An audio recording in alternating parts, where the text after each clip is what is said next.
Hello, my name is Adrian Rollins, Rowan County GIS Coordinator. I'm here to demonstrate Connect GIS, Rowan County's new geographic information web application. Let's begin. To open Connect GIS, select the blue Tax and Map GIS button located at the bottom left of the Rowan County homepage. Next, navigate to the GIS Map Inquiry and to the Connect GIS links. You may have to wait a few minutes for the disclaimer to come up. Once the disclaimer is up, click OK, and you'll be sent to the Connect GIS main page. Now that you're viewing the main application page, let's take a look at some of the map elements. The main toolbar is located at the top left-hand corner of the page and contains the following tools: refresh, zoom extent, zoom in, zoom out, pan, information, and print. The advanced tools can be viewed by clicking the green arrow at the end of the main toolbar. And the advanced tools are download displayed data, download JPEG, buffer and area, measure, and zoom to scale. Other elements include tabs. You'll notice that there are tabs on the left, right, and bottom of your page, and then in the center is your map display. We'll rely on many of these map elements in the upcoming exercises. Becoming familiar with the location and function of these elements will help you better navigate the site. It's also important to note that these exercises are progressive and should be completed in order. Attempting to complete the exercises in random order is not recommended.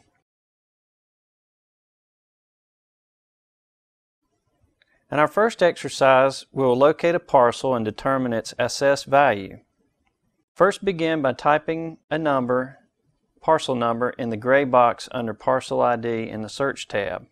The Search tab is located here on the left side of the map window. In this case, we're going to type in Parcel 768-054. When you're typing in a parcel number, there's always a space between the third and the fourth number. After you type in the parcel ID number, you can click on the Perform Search button or just hit Enter. Notice the Results tab at the bottom of the page, and you will see that you found a record. Click on the magnifying glass beside Record 1 to zoom to the selected parcel. Notice that the property that you have found is now highlighted in blue. In the Results tab, notice that the assessed value for this property is $238,564.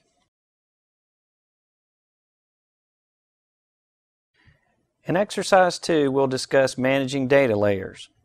For instance, you want to view an aerial picture of the subject property and also determine if it is in a flood hazard area. In Exercise 1, you selected this Rowan County property and zoomed in. In the Layers tab on the right side of the map, select the folder labeled Images. You may have to use the scroll bar to find this folder. It's located at the bottom of the Layers tab. Click on the green plus button on the Images folder to open it. Now click on the red circle to turn on one of the image layers.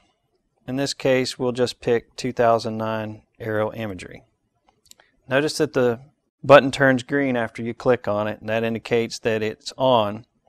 But in order to make this show up on the map, you have to click Update Map at the top. Now the image of the property should be displayed on your map screen. Next, let's view the flood hazard map. Flood maps are located in the Environmental folder. So we'll click on the green plus button to open the folder and move down to the flood hazard layer. Notice it's off, and by clicking on that circle, you'll turn the flood hazard on. Now again, we must click Update Map to view this layer. And since there is no flood hazard in this area, you'll notice that it doesn't come on. To determine what color or symbol a map layer represents, we must click on the Legend tab. It's hard to see in this because it's transparent, but there's a Legend tab under the Layers tab, here where my mouse is, and if you'll click on that, you'll move to the legend. If we scroll down on the legend, we'll notice that the flood hazard is in the legend and it's a bluish purple color. So if when we clicked on the flood hazard layer, the purple color would have showed up, you would know that you were there was flood hazard area there. And the legend shows the colors and symbols for all the layers that are on the map. If you completed exercise 1, you have already learned how to search for a property and find results. The results are located at the bottom of the page. In addition, basic information about a property like owner, address, value, and deed reference is also included. If you need more detailed information, for example, the year a house was built, you will need to look at the property card. To view a property card for the property you have selected, click on the View Property Card link below the External Data field in the Results tab. This link directs you to the County Tax Administration Record Search, where this and other information is available. You'll follow the links to the page, and if we click on the Buildings tab at the top, you'll notice that this property was built in 1974.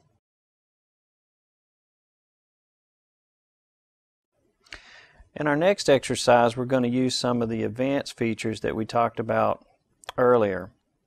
In this case, we're going to use the Measure feature to measure a property. Since the size of this lot in the acres or square feet may not be displayed, we're going to use the Measure tool, and it's right up here in the advanced toolbars. This tool is going to allow you to measure an area on the map. To measure the area of the subject property, click your mouse at each of the 4 corners of the lot. So since this lot is already highlighted and selected, we're just going to follow the outline. Notice that as I move the mouse, after every click, I'm going to get a red line. And don't hold down the mouse button or you're going to get a bad result. So we're just going to follow it as closely as we can here. And once you've completed, you'll have to double click your left mouse button. Notice under the Measure Results in the Options tab, your area is 6.19 acres. You may get something slightly different based on where you click. In this exercise, I'm going to show you how to get information on nearby features. This is also known as buffering, and we're going to use the Buffer tool on the advanced features to perform this function. The Buffer tool is located just to the left of the ruler that you just used in the last exercise. Select the Buffer tool and you'll notice there's a red outline around the tool. Now you know that it's active.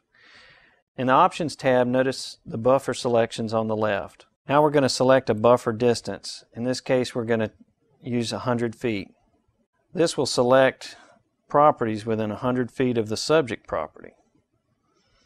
In this case, we're looking for an adjoining property, so select Property Info on the drop-down tab, and also select Property Info on the target layer.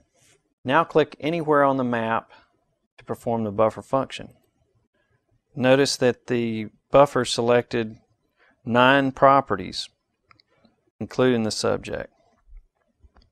All these properties are within 100 feet of the subject. In the final exercise, I'm going to show you how to print or download any information. From the Results tab at the bottom of the screen, click on the printer icon. Then select View Images in the download box. Notice that a new window comes up with a map and property information below. You'll have to use your printer icon on this screen. Once you click on your printer icon, your printer dialog window will open. In order to download any of your information to a file, select the Download Results icon under the Results tab. You'll now be prompted to save the results to a folder on your computer. This concludes our tutorial for the Connect GIS website. I hope these exercises give you confidence the next time you visit our site.